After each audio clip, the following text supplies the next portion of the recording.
Shout out, the Connects. Luis Guzman.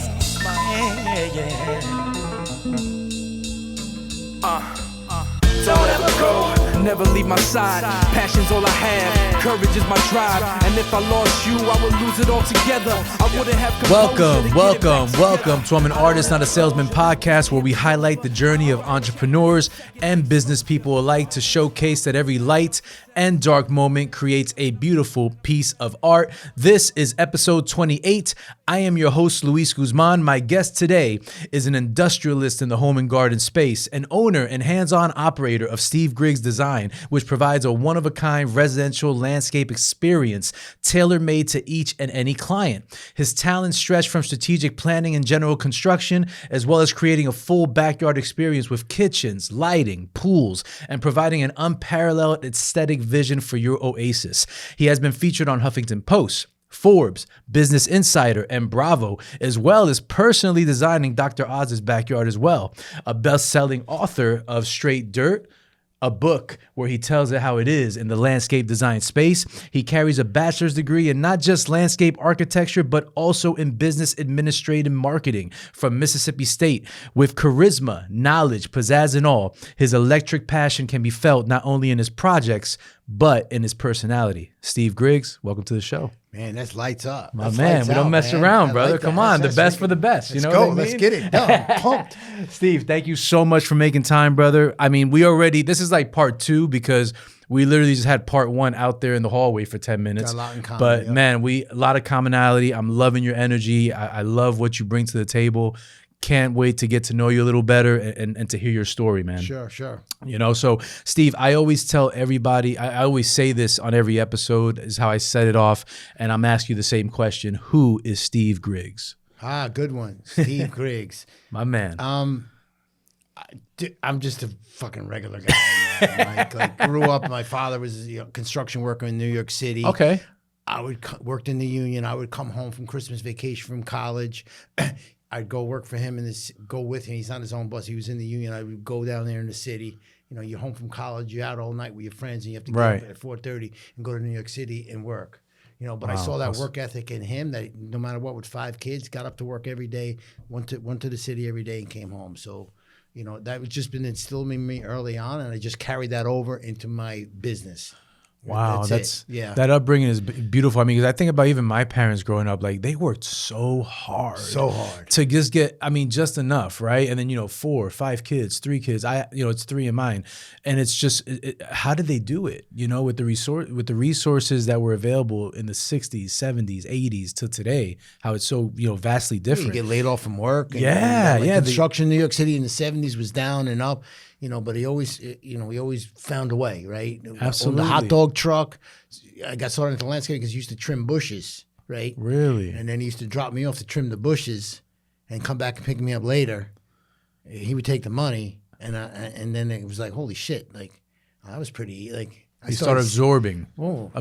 He dropped me, I do the work, you get paid. Like, I think looking back on it, that was kind of like the first thing of like, wow, you can make money and not really have to do it. Kind of. Yeah. Well, that's an entrepreneurial spirit, right? It's like you see the talent that people have. You kind of see, okay, this person is good at this person's good at that.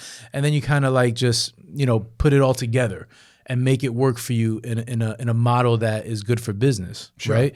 And I think your father was instilling that in you at a young age. Accidentally. Like it wasn't like. Unconsciously, yeah, right? Because yeah, he probably didn't think that, but you absorbed like a sponge. Yeah, like everything. I remember him saying, "Oh, come work for me in the union. You get a good job, good pension."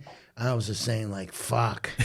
You didn't want to do it. Getting up at 4:00 every day, going to the city, but it doesn't matter. But now I'm in my own business. I still get up at 4:00. So there's no. Everybody thinks, "Oh, open up your own business, you can take a vacation." That is so freaking false. No, you work even harder. It's the opposite, exactly. Yeah, you work even harder. It's more rewarding though, right? Yeah, it's than working for someone else. Like, we could talk hours just on businesses and young. Again, I'm going to be 65 in God January. Bless you, man. I thought you were 40. Freaking 40 years. Come on. So there's no way. Like it cracks me up when I see everybody on social media, these young guys saying, "Oh, I can show you this." Dude, you have not been around enough to know like the stories I have. Crazy, right? Experience is the greatest teacher. Yeah. And I think, 40 years in business, I mean, learning and, cutting your teeth, learning the business, the in and outs. How was that transition going from a young man working for your dad to like getting into the actual workforce as a young adult, let's say 16, 17? I know when you went to college. Yeah, I went to college for Mississippi State and got my degrees in there. Then I came out and worked for a pool company for a couple of years. And then I was off on my own. Yeah. Why a pool company?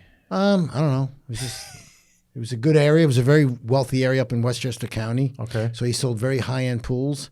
An Italian guy, and I learned a lot of my sales techniques from him because he was just freaking very honest, got the job done, no excuses, on time, and that kind of also carries over. You gotta learn. You gotta know what you're doing before you can just run around and be your own boss. No, I totally agree, and that makes me want to ask you a question. What was the biggest lesson you learned from him in sales? Like, what's the biggest takeaway he gave you? Biggest takeaway? Man, he would kiss the babies, pet the dog, bring his homemade Italian wine. I remember it clearly. Wow. And we just control the room and basically take control of the situation. That's why people hire you, because you're the professional. You've done this 1,000 times. Like, don't try to let somebody like, oh, you should do it this way. No, you're supposed to be the expert. You need to act like the expert.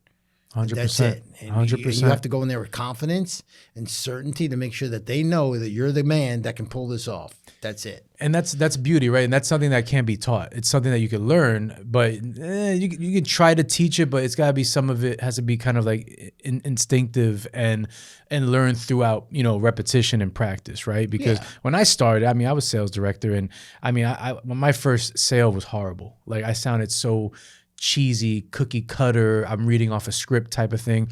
And then I learned, once you actually start relating to people on a human level, anybody could sell a landscape design, or anybody can get a fence or a roof from anybody, but it's the quality of service that comes along with that.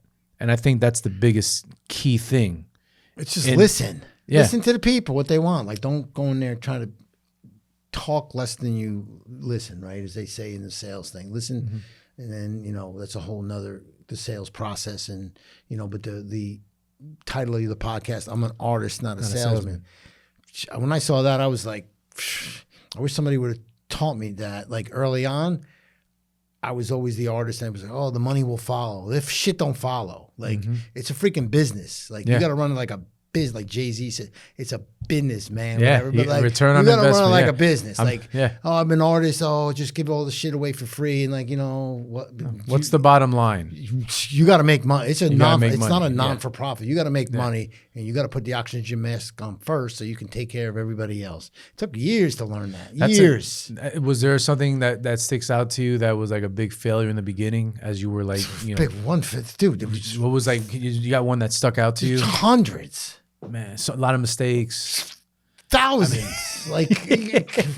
I've installed thousands of jobs, like over 40 years, thousands. And like, some are good, some are bad. And you try to learn from, your red flag clients and the whole losing money. Oh man. Yeah. There's been times getting sued, suing God. people. It's just part of the game. But it's part of, like I said, doing those reps and getting that experience. And just knowing your lane, right? Like sticking in your lane. I took a couple big jobs in New York City on a rooftop, 35 stories up. Like, that really wasn't my wheelhouse.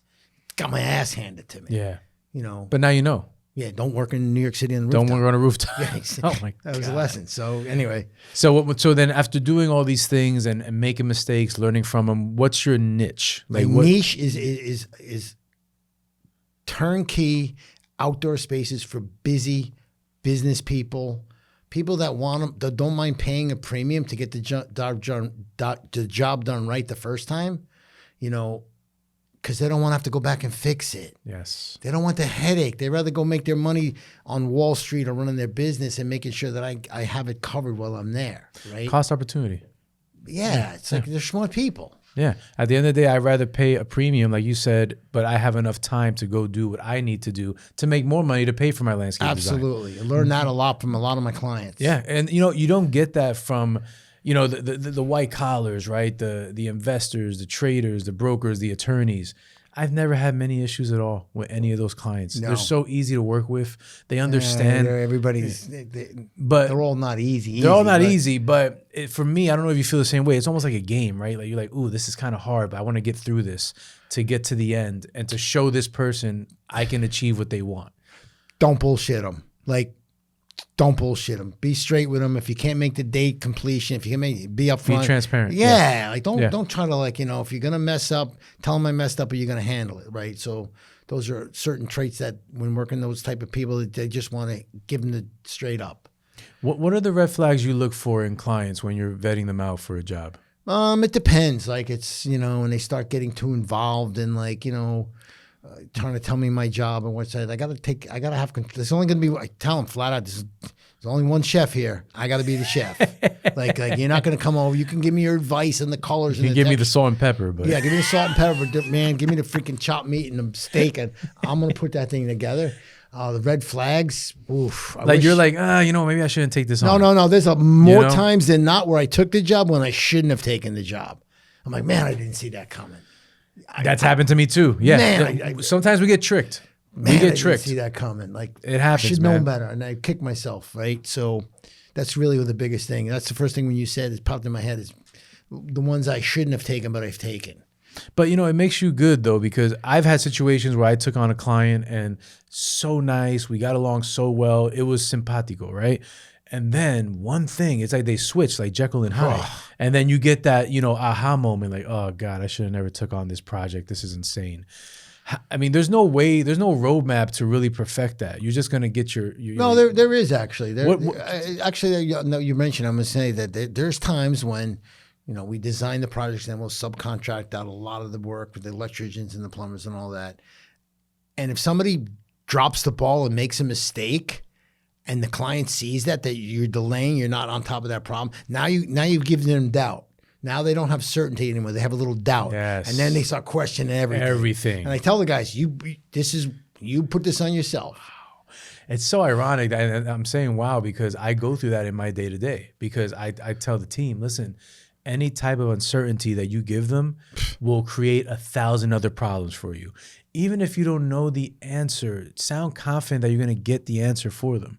Don't show any type of discomfort or stress or sweat, because that's going to make a client feel uneasy. Yeah.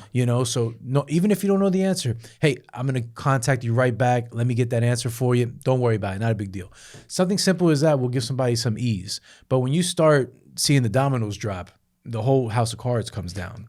That's it. You know what I mean? Good lesson there. Yeah. And preventable measures for that obviously is, team building, getting the right people in position. Even that. So a lot of your listeners, business owners. Yeah.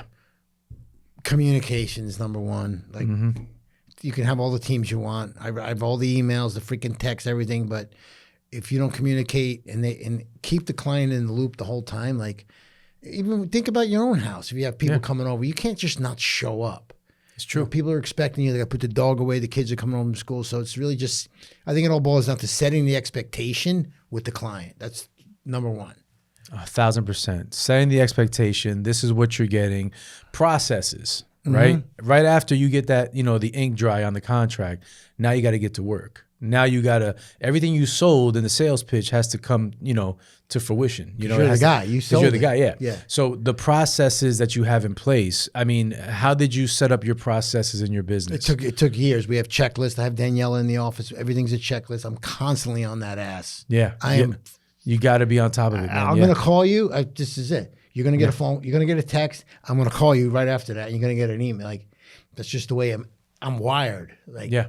So I try to pull that with the wife, and she cuts me right off, saying like, "You do this, you do this." It's just because we're just used to. You're a creature of habit. We're just used to getting like told lip service. I don't know. Yeah, no, it's true. You become a product of the environment that you're in. Yeah. And sometimes wives or family members, they don't understand. I got to work 6 days a week. I got to work 7 days a week. I got to answer this email. I got to answer this text. You're trying to don't bother me on a Sunday, man. Like, I'm not a heart surgeon. We're not doing open heart surgery. You don't need to call me on a Sunday, man. Yeah, and then it'll be like that one text on a Sunday that's like a paragraph long. And I'm like, I'm just trying to Oh enjoy my God, a TV show with my wife. Like, You what's just the gotta set deal? the boundaries. You gotta set just, yeah. And you know. I've become very candid with that. I'll say, listen, 9 to 6, I'm all yours. After 6 p.m., I'm out of the office. You know, And this is something. I do a lot of work for the Orthodox, right? So they don't work from Friday night to Saturday night. Oh, yes, so yes. You can Sundays are okay, but like Sundays don't. are okay. You know, But you set the expectation. Yeah, hey, guys, this is my Sunday. This is your Shabbos, you know. So we kind of have to, but it's fine. We have to work with- Oh, I'm sorry. And they're very understanding. Nobody's It's going to fine. give you a hard time if you're transparent. Yeah, that's fine. You're being honest. You're setting the expectation. No one's going to give you a hard time. No. You know, but then the people that do give you the hard time, you have to start to wonder, it's not me. I think it's them. You know? Most people are understanding. Yeah, I feel like in my business, 90% of the time it goes very smooth. Yeah. But that 10%, it's like a roller coaster, man. Well, listen, and like down, if but it was here easy, we go. everybody would Here- do it. No, you're right. You know? You're right. But like I told you earlier, it's also rewarding. I don't know if I can do something else that would give me that thrill of satisfaction or reward. You like to hunt. Yeah, You like right. to Yeah, we hunt. eat what we kill, man. That's what it We is. kill. That's You know. So like it's like for people listening, like the new business owners. I'm just trying to think like who your listeners are. Like if they're thinking about going to their own business, or Right. these are the things you got to think about. Like listen to like Luis and myself, who's been doing this for years and years. That you don't have to get beat up. You can listen to podcasts like this and learn a lot, so you don't have to get killed out there in the battlefield. You know, and you're saying that now, so I'll ask you this: what advice would you give a guy that's looking at that just started his own landscape company? Like, you know what? First 6 months in business. Let's assume you know a little bit about landscaping. Let's assume you know a little bit about. Yes, let's say he was, you know, taught the family business. If I had to do this all over again, I would get out of the work boots much faster. Much faster, right? But I'm just so used to being on the site, On right? field. Yeah. So I heard this on the podcast one time. It was very interesting. Like if you're a brain surgeon, right? Like your job is not to. If you're the best brain surgeon, your job is not to be the brain surgeon. Your job is to tell everybody that you're a great brain surgeon so you can help people that need brain surgery.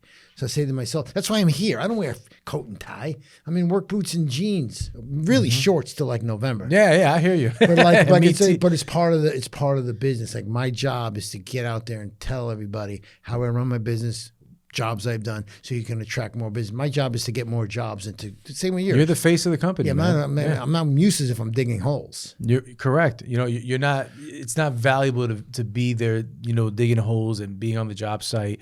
It's valuable for you to be in a place where you can present the business in a light where, hey, we're open. Hey, we're ready to take on more business. But you know? but also like.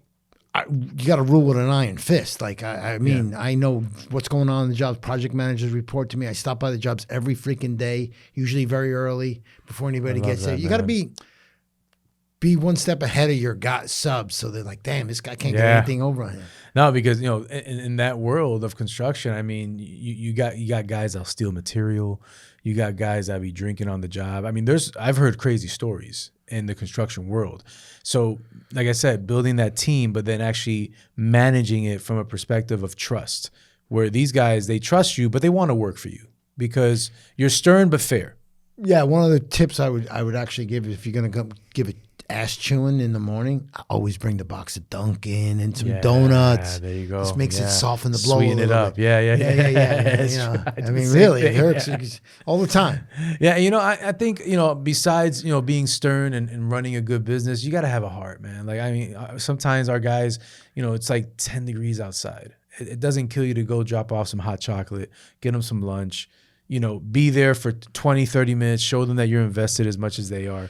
It gives them that little extra boost they need to make sure the job is done correctly. Yeah, so even when it's like 98 degrees out, I also, Same thing, you know, they also shared like, I think we did a post on it, like homeowners. If you want that extra, you know, the guys to go the extra mile, I know they're doing their job, but bring them some water and all. They'll help you out around the house, whatever you need, a little something extra. It goes a long way. They appreciate it. It doesn't cost nothing to be a nice person. No, it doesn't. Like, I've had clients not let the guys use the bathroom, and they have to drive 5 minutes away to a 7-Eleven. And we always try to have a porta-john on the site, but if you're a one-day job. Yeah, one-day job, it's different. But again, it's like, it's not that's a tough situation. It's not expected, but it'll be nice. It'll be nice. It's like you coming here to do a podcast. Funny about that, and you don't want water, and I don't offer you water. Yeah, you be, hey, this guy should offer me some water. I'm on his podcast. You know what I mean? Or something is, just it doesn't hurt to be a nice human being. Yeah, no. And unfortunately, in the world of construction, a lot of clients don't have that same, Well, they just don't know because they're not working outside. They don't appreciate that. Well, they don't know. They just don't know any better. So I try to teach them through Instagram posts and stuff. If you're a homeowner, you don't know. Like, I don't know. Am I supposed to give them water? People don't know. I do the same thing. I'll tell you a quick story. About 3 years ago, when COVID hit, and it was kind of quiet in the middle of the winter, I just started doing Instagram videos and Facebook videos and just explaining to clients what they can expect from getting a fence installed. Business spiked up. Yeah. Because now you got the buy-in. Just like you, with your Instagram posts and your you're giving people the buy-in, and you're formulating some type of physical brand that they can connect with. Sure. Which is a human being that's here, smiling, dirt in his hand, posting, talking. People like that. They want to feel connected to who they're giving their money to. How did that start for you? Like doing all these Instagram posts and doing the stories, because you're great at that. We had a little gig on Bravo TV, and that kind of was like, I saw like now they're doing very well. It was on called the Backyard Envy, the Manscaper show. Nice. So you were featured. One of your projects was featured on that show. No, it's even get better than this. It's like we're still friends. We do a lot of work, but they were looking for a contractor to do work in my area. So the film company, whatever, the TV show reached out and said, hey, we have a new show, Manscapers. They need someone to do with the install. So they would design it. I would do the install, and we would be, interaction on camera. They would show up. Hi, Steve. How you doing? Oh, I got to see this. Hi, hey, guys, what's up? Oh, what are we doing? So, and they would, they would cut a piece of wood, lay 2 pavers, shovel 2 things of dirt, and through TV, they would look like they were doing all the work. Ah, I see. But when they were like, so they would leave, and then I'd be there. And then you would be there. Okay, we'll be back tomorrow at 8. This all needs to be done. And you'd have to work like, it was a good experience. All those shows are like that. Yeah, I always felt that when I was watching those shows. Like, they're not doing all this, man. They got guys. It's crazy. Come on, man. But it's good. It was a good experience. Good experience. And it gave you, more of a different lane as far as clients, lane right? Like that. And then before that, then we did the book. It's really just about, raising your credibility, showing that you're an expert. Just people like to do business with people that they know, like, and trust, right? We've heard that 100 times. It's not the best work. I can be the best designer, but if I'm not the best known, like, people want, right? Like, you want to be the guy. You don't want to be a guy. You want to be the guy. The guy. This is the guy you go to. Yeah. And I do understand, because I'll get, like, on Facebook, people will start commenting on these community pages. Oh, I need a fence. You know how good it feels when they say, you gotta call Luis. Yeah. He is the guy. That's it. That's free marketing. You know what I mean? Because it took, how long you been doing this? 13, 14 years. Yeah. So it takes, don't think you're going to, I'm just trying to be real. Like, for the inspiring businessmen out there. It doesn't happen overnight. Put a couple of posts on Instagram, all of a sudden you're this freaking guy. It took you. So I went from, hey, can you come over and give me an estimate on my backyard? Right? Mm-hmm. Okay, we're going to free estimate. It went from that to, by doing all this, it went from, hey, I know who you are. I seen your work, and I spoke to my friends, and I want to work with you. That goes big difference from come over and give me an estimate to that. That's a whole different, it's a whole different thing, right? Yeah. So you can see it paid off, right? And you're still relatable. Like you said, I read it somewhere. Yes, I still answer my phone. Yeah, I still answer my phone. I love that. But you that's, ever call a company that you call a company, you can't get a phone call back. It freaking drives me crazy. But you're like a guy's guy, like people. I'm a regular guy. Yeah, that's what I'm saying. And I love that, because some people change with the success. Some people change with but they don't understand. It's you never get to where you want to get to. It's a journey. No, you're never gonna. It's a journey. Yeah, when are you gonna retire? When I'm dead. Kind of like, it's like, what am I gonna do? Play golf? Like, I mean, they say when you retire is when you die, right, or something like that. But unless you have a plan, I like to hunt. I like the thrill. I really like to see how far I can push myself to where, I don't know. I'll get my own TV show. Who knows? We'll just keep going. You got that gift, right? man. So so we just keep swinging the bat. That's it. Yeah, I say that all the time. Repetition. I'm Yeah. in the batting cage. And consistency. Consistency. Everybody, doesn't hang for too long, right? My at the bottom of all my emails, consistency drives success. Yeah. Without that, you're not going anywhere. That's it. And for you, I mean, I want to talk about this book, Straight Dirt. I mean, you have Grant Cardone say that you were the best landscaper in New York. In the planet. I mean, come on. Tell me about that experience. That was good. I flew down to Miami. I was on one of his shows called Power Plays, just like 5 years ago. Awesome. This is before he got met. Yeah, he went.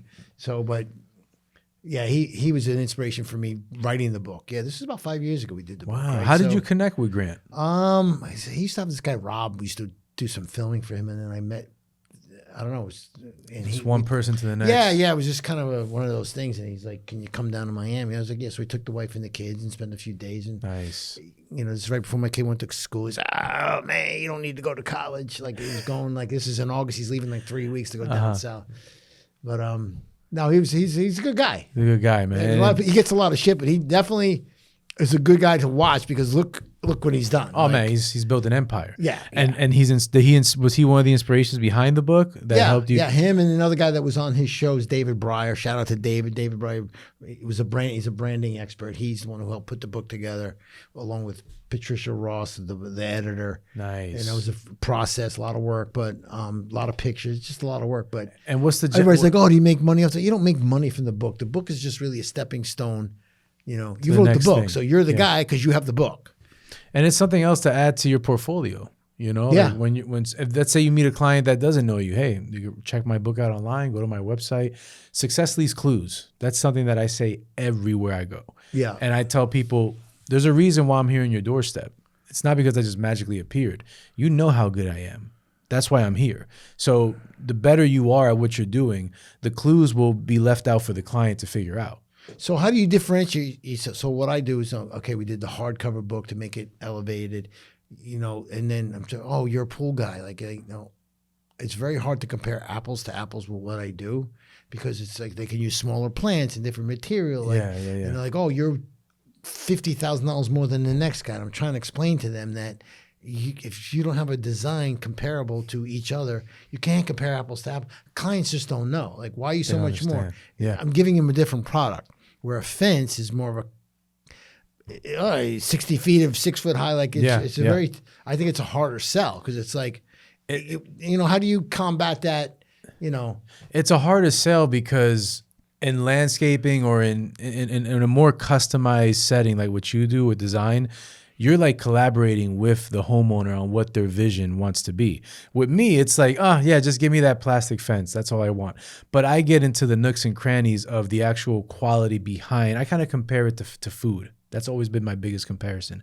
You want fast food or do you want A5 Wagyu steak?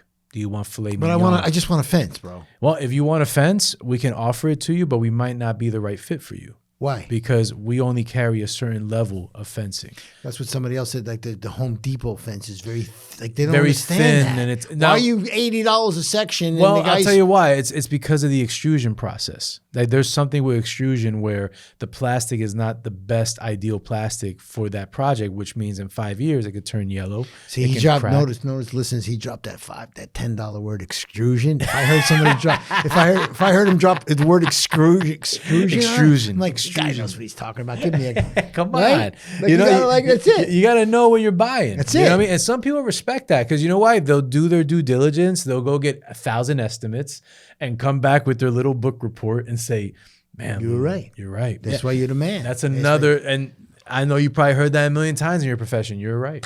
You're right. But that's for me.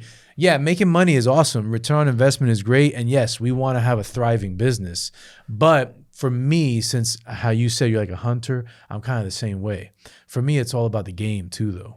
I want to win, but I want to win big. I don't want to win and not make profit.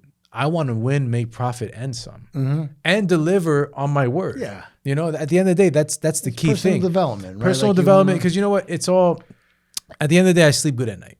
I sleep good at night because I deliver, I do it ethically, the right way, and I'm not robbing people. That's the biggest thing. That's really it. That's honestly that's why they refer you. If you can do that, you're going to have a thriving business forever. But the other part of that is working your butt off. making it happen, making the phone calls, handling the teams, handling the townships, the permits, the builders, the Quit subcontractors. whining, man. You rolling in the dough. Like, don't worry. Stop, man. Stop. I'm hard. still. Like I'm I trying said, to get to your level. like I need said, to if wear it was- suits if, everywhere. If it was easy, everybody would do it. Like, come on. So- You're not the one digging the holes. So I dug holes for many years, my friend, many years. But like you said, I was not valuable there. yeah, I was valuable. but you had to learn how to. I think it's very important for every college kid, every high school kid to do physical labor. I'll get some backlash on it, but you got to do. No, some I totally manual agree. labor. No, it builds character. Oh man, just do It builds I'm character. not saying do it for life. Just do it for summer. Yeah, it builds character. And you know, my therapist said this: the more you do something that you really hate doing, will subconsciously create something in your mind to figure out how to do something you love to do. That's why I pushed shopping carts when I was 12 years old, 13 years old. I bagged groceries when I was 12 years old. Because even though it sucked, it gave me work ethic. It gave me a little bit of change in my pocket, but it inspired me to want more. Yeah, Some people wake up at 30. It inspired and you, yet you don't want to be pushing shopping carts. I don't want to be, exactly. I That's don't all. want to, I experienced it. I'm grateful for it. But some people don't get that lesson until they're 30 or 40 years old and they're pushing shopping carts at that age. Yeah. Because they didn't have what it takes to get out there young and really get your hands dirty. Sure. And I think that's missing in this generation. You think? I don't know. You're scared away from that question, No, Steve. are you kidding? Like, they're soft.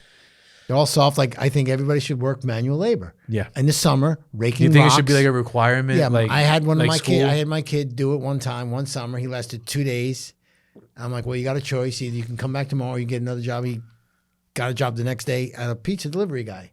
Nice. He knew he didn't want to rake rocks in 98-degree weather. It was like the hottest day of the year. Chartered the first day. So I was like, cool, he got a job. So yeah, now he knew he didn't want to rake rocks. So now he goes to a very good school. He's at Penn State. Nice. Good And for they're- him. And they're doing very well. Yeah, yes. I said, I just remind him every now and then the rock raking in the summer.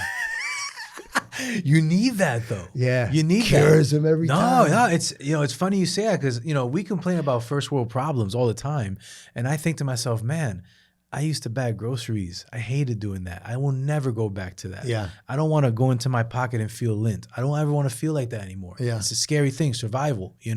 So that's why I work so hard. Is because I don't ever want to go back. Fear, of course. You don't wanna Fear. be- Yeah, and that's the one thing that.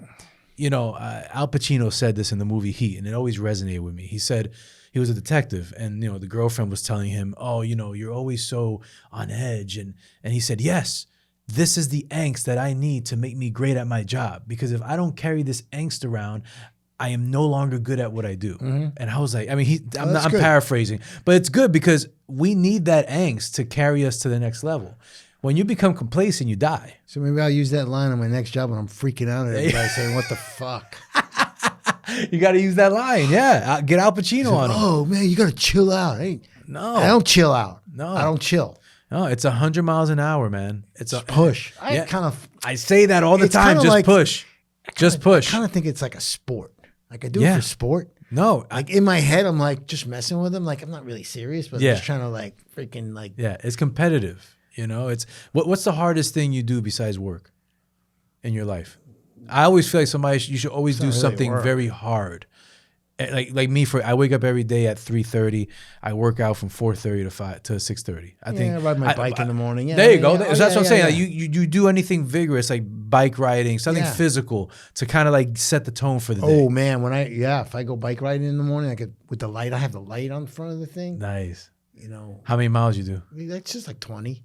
Oh, It's a good- 20 miles. No, it's good. I It's like good. that. It's good for the head. It's good for the head, man. And you're releasing endorphins. So what happens when you're running when you're on the bike, you're sweating, you're releasing. Number one, you get more creative, and number two, it's an antidepressant.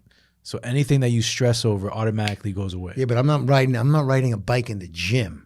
I'm You're riding the outside. bike No, in- it's a whole nother. freaking There'll be a cold, damn bro. bear. Yeah, it's cold. I got all the Oh, you gear. got all the gear though, right? Yeah. But you see something difficult like that, you're already tuning your mind to handle what the day brings you. Yeah, it always has a better day. They say that if you work out in the morning, the day always goes better. It goes better. Yeah, And, all the time. And the hardest thing is just tying your shoes on in the living room, drinking your coffee, and getting out the door. Because once you start doing it, Yeah, you're it's in. good. Yeah, you're no, in. it's definitely a big You're win. in. Yeah. It's like me. Like when you when you go finish, close a big sale, the anticipation is always more dreading than the actual task. I feel like the anticipation is the dreading part. Do you think the same in your business? Because when you do it, and then you're great. But the anticipation, it's always those bigger jobs is that last 5%, man. You're just trying to like get to the finish line. And they try to tell the guys like, you gotta get to. You can't. You ever do a you punch? can't fumble on the 99-yard line, man. Push it over the edge. You ever do a punch list and you're down to like 3 more items and the client's like throws you off? My hair, my neck stands up. Can you man. please share a story? There had to be something that happened. Stories, bro. Like, I don't like this shade. Paid, no. Do your jobs. Just have the expectations how you're gonna get paid, when you're gonna get paid. Like, I don't do a half up front, half when I'm done. It's payment. I like it. You hold a little bit, 10% to the end. We go through the punch list. You give me one freaking punch list, and I go through the list. Don't give me, the multiple. I had a client hold a 50% final payment because they left a couple rocks. Yeah. They'll hold you for anything. They'll hold you, yeah. And listen.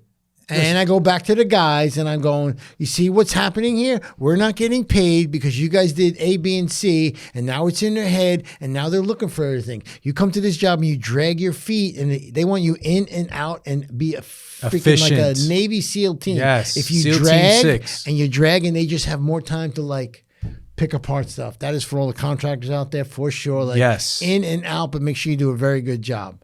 You have to, and set. I feel, do you have like a go-to foreman or someone that you can really lean on?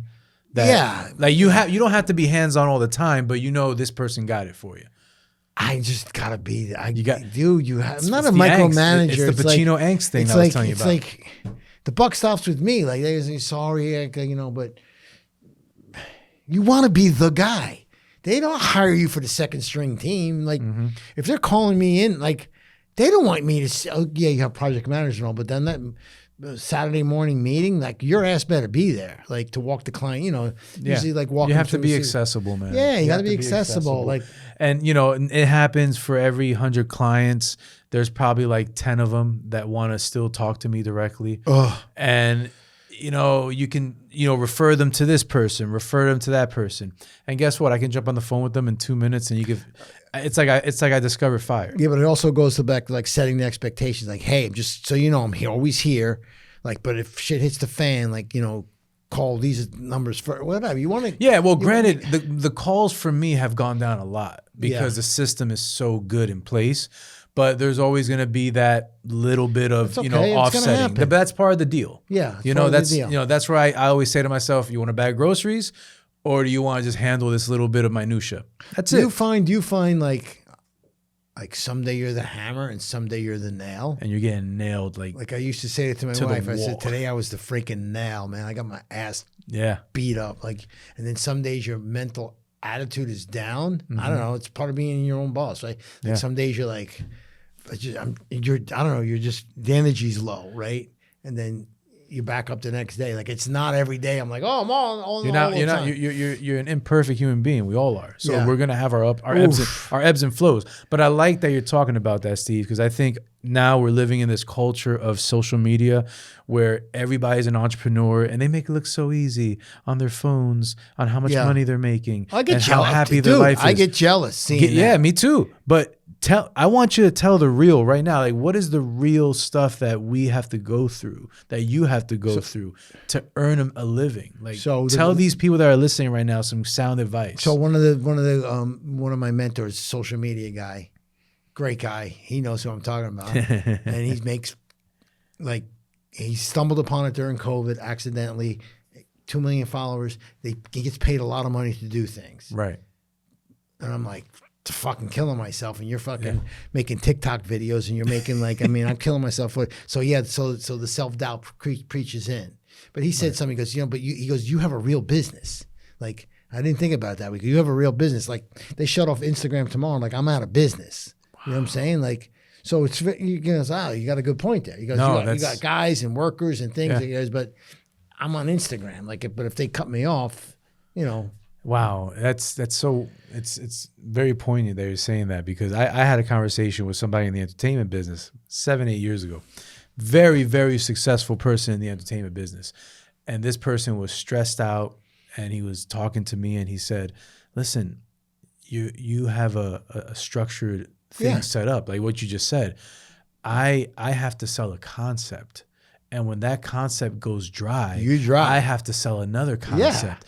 And it's not easy. You can sell fences till the day you die. Yeah. And if your business, if the business falters, you can start another business. And you can still sell fences. My business is proof of concept through something that is going to catch your perception. I mean, your eye. And if I lose that perception and concept, I lose the crowd.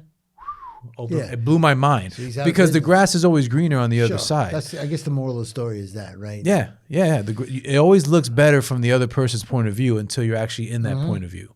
And I think that is, I live by the phrase comparison kills. You can't compare yourself to everybody, man, because it doesn't make you great at what you do. And you're constantly thinking now, instead of working on myself, I'm looking to see who I can compete against. I think it's a draining, it never gets you anywhere. You know what I mean? So, this business here, what does your next level of success look like? For the business? For your business. Just being more out there. I guess it comes down to like trying to help other people, right? Got it. And you have a question, you can always call me. I'm not going to charge you, whatever, but like trying to help new people, because I do have the experience.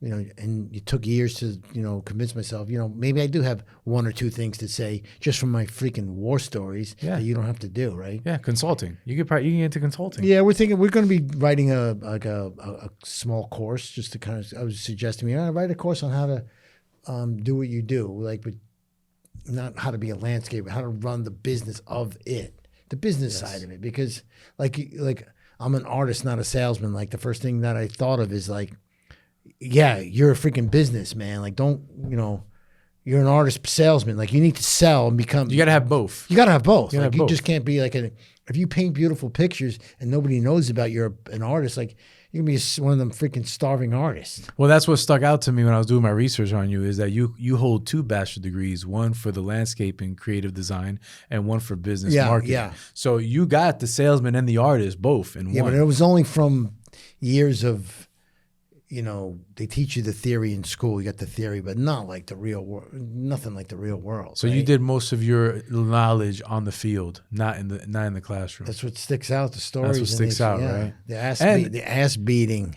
But another thing we haven't touched on that I think is very important in running a business is resourcefulness. Oh, yeah, I'm like freaking MacGyver, man. Yeah, there you go.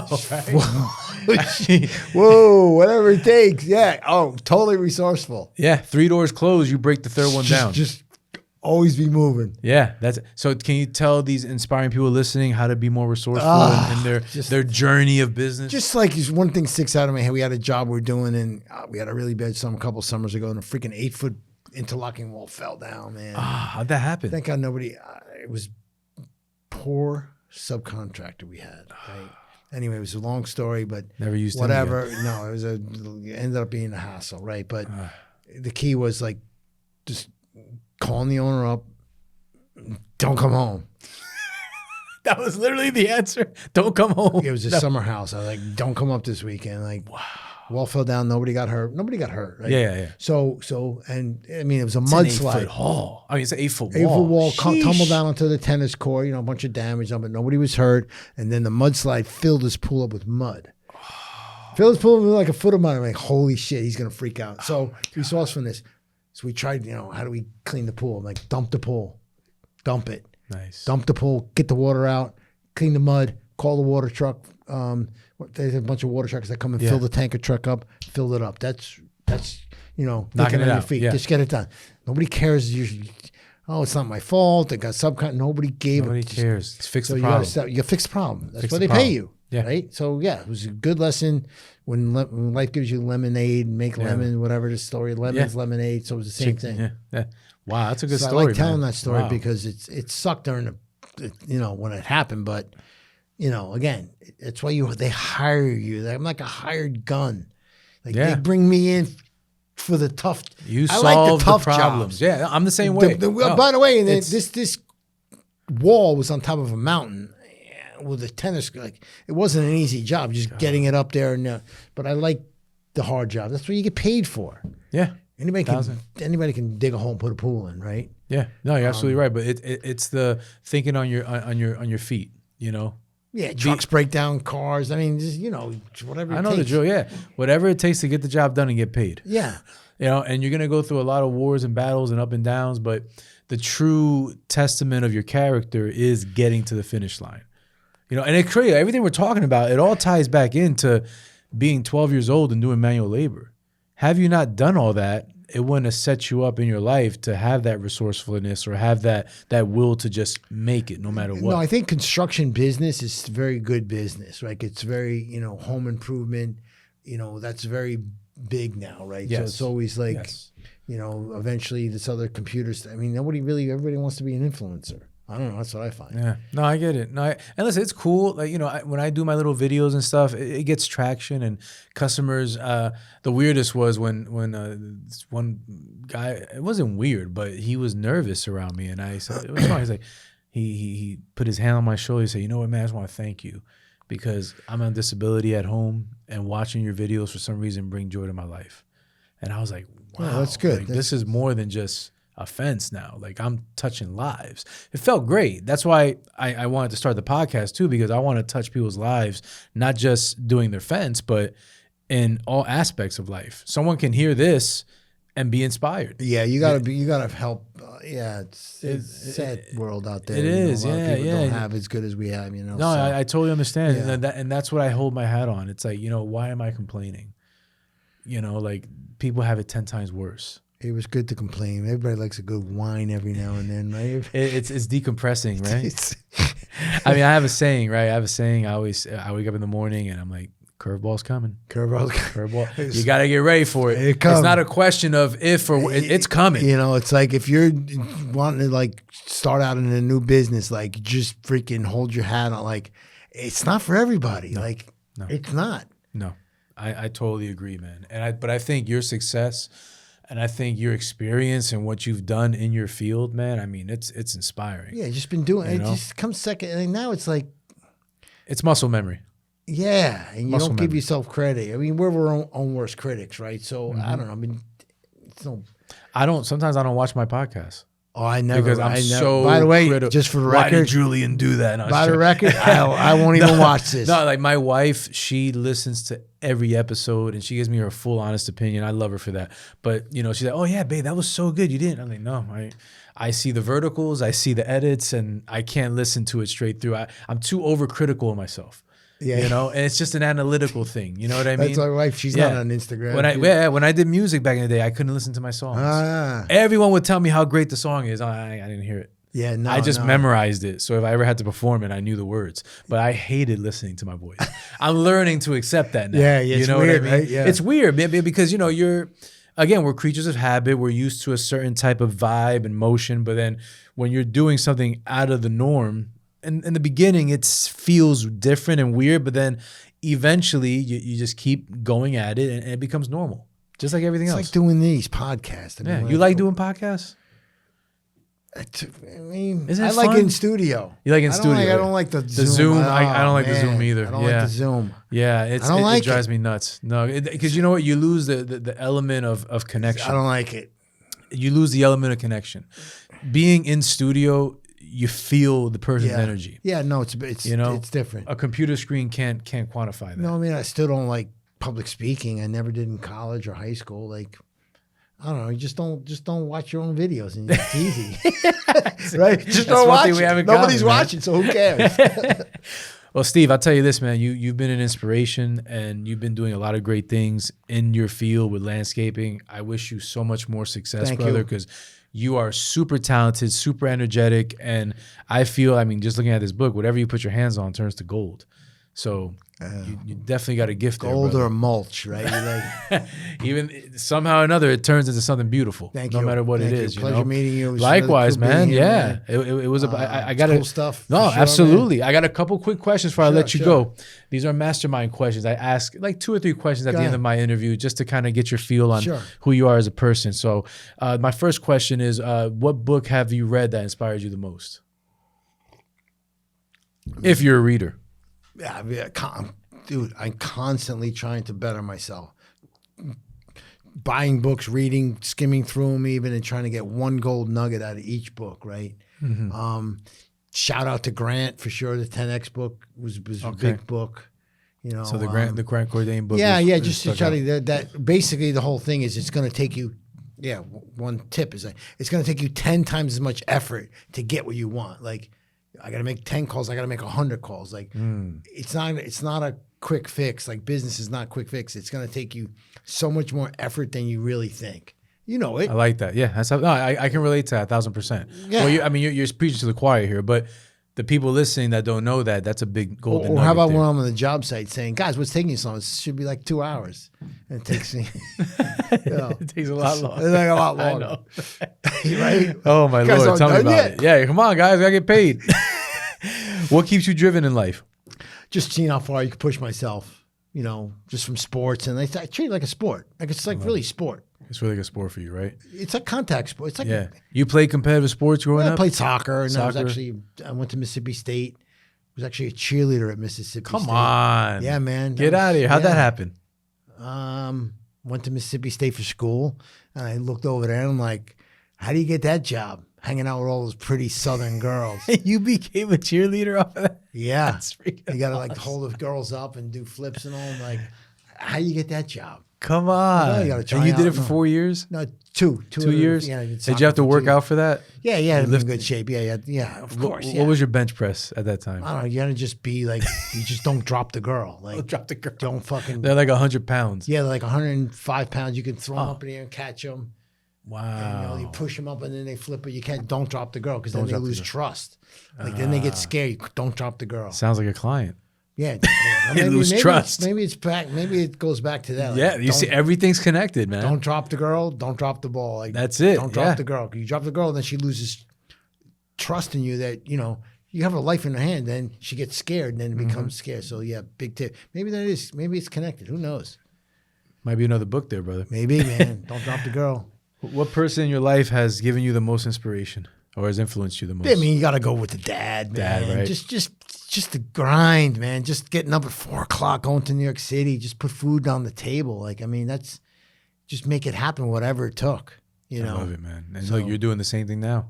Wake up at 4 trying in to put the it in my morning. boys. I have 2 boys. Just trying to like, you know, just try to lead by example. Like, you know, have a good wife, great wife. You know, she runs the house. Like, Matriarch of the house. Without that, you're you lost. know, she's like, holy shit, Yeah. you know, you're not on the job site. Leave that shit on the job site. Like, I You're got home it. now. Stay in your lane, she tells me. Like, you know, you do the outside, do the inside, right? I love that, man. That's a perfect marriage, a perfect harmony. You know, Yeah. when you have the right partner by your side. Yeah, and then, you know, mean- get yelled at 28 years married, come home with the work boots. We said it before this thing. Take those shoes off. Yeah, take this. Take those shoes off. And then the mud dries. It's all over the porch. And, you know, all right, no problem. Next time. Yeah, no. My wife's like, my wife. I always tell her you could have been like a compliance operator, like a compliance director, because anything at home. What's this dirt thing? Oh, that wasn't there. The warden. Did you move that? We call her the warden. The warden. Yeah. She got to run a tight ship. Yeah, I know. But then the funny part is, the more praise you give them for being that, you know, spot on, they become more spot on. Spot on. Because now they know. Oh yeah, I can see anything. See, That coffee table wasn't there before. This bag wasn't here. Yeah, yeah. Like, it's like they have like memory no, it's muscle. good. Thank It's God I great. couldn't do that job. You know? I but couldn't do the job, man. I couldn't do it. I'm thankful for Hardest it. job in the world Yeah. for sure is being a housewife, no doubt. Oh, I want that on record, man. That yeah. job. No, I agree. I'd rather go and dig holes. Yeah. You know what I mean? Last question, brother. I'll get you out of here. What's the last thing you bought that changed your life? The thing I bought, That you purchased that's changed your life? gotta go with the sport code, dog. That sport code is good on you, bro. It's a tough one for people. It's always hard for them to No, answer it's not. this. It's not. I got a good one. This is a good one. So for 28, seriously, this is good. You just Okay. remember that. So for 28 years, you know, grow up in the house, have the kids, and you know, always took priority and all of that. She always wanted a new kitchen.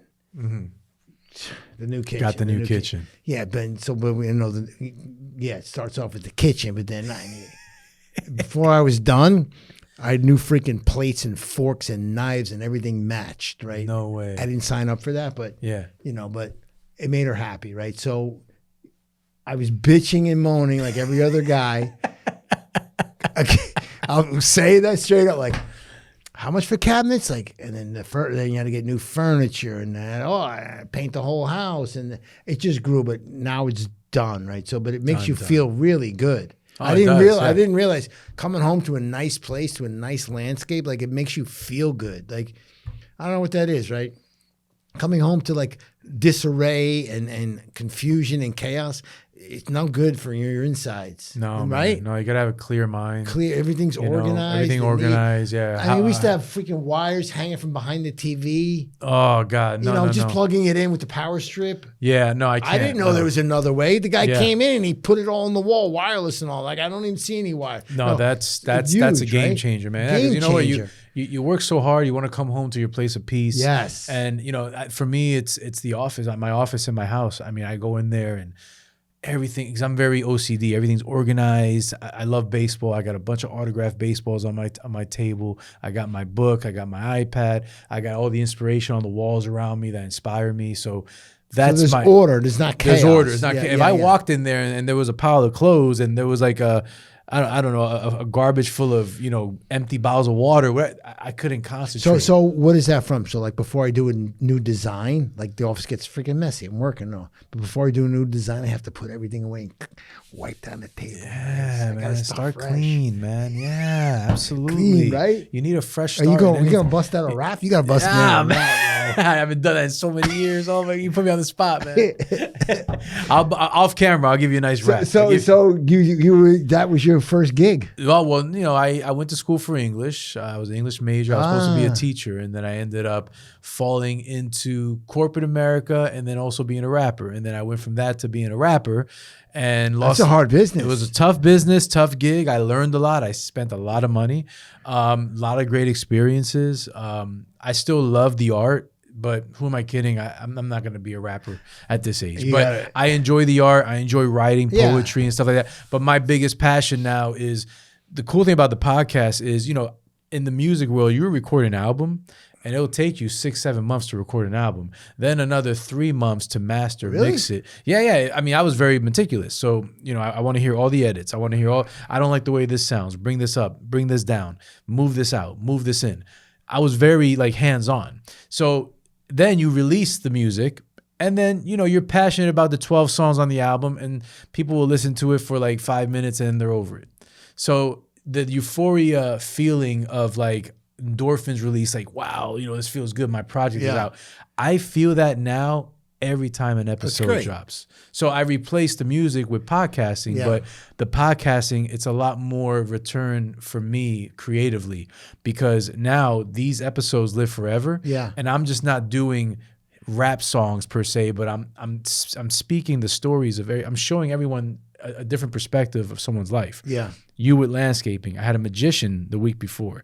I had a chef the other day. I had a lawyer. I had a realtor. So many walks of life that come and sit down with me. So you probably learn a ton. Oh, it's like reading a book, but audio version. Yeah. And that's so cool. I take a lot from everybody that sits down with me. And that to me means more than making music, to be honest with you. I mean, I loved it when I did it. I was young. I was having a good time. But this is what I love to do. This is my passion. No, it's good. It's doing great. It's good stuff, man. Hey, and having a great guest like you makes it better. All right, man. Steve, brother, thank you so much for your time. I appreciate you making time.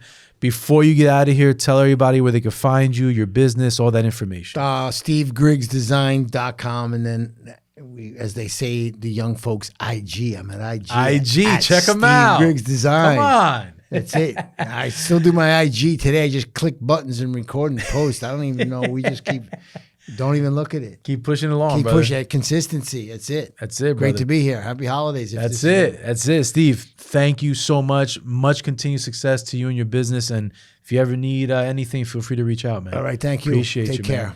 All right, that is a wrap on episode 28 of I'm an Artist, Not a Salesman podcast. If this podcast inspired or moved you to follow your dreams or aspirations, please subscribe to our Apple, Spotify, and YouTube platforms by typing in Luis Guzman, I'm an Artist, Not a Salesman, and clicking that subscribe button. Please make sure to follow my Instagram handle, I'm an Artist, Not a Salesman, for further content and updates. I am thankful for every listener, and I pray you have a blessed one, not a stressed one. Peace. I need you by my side.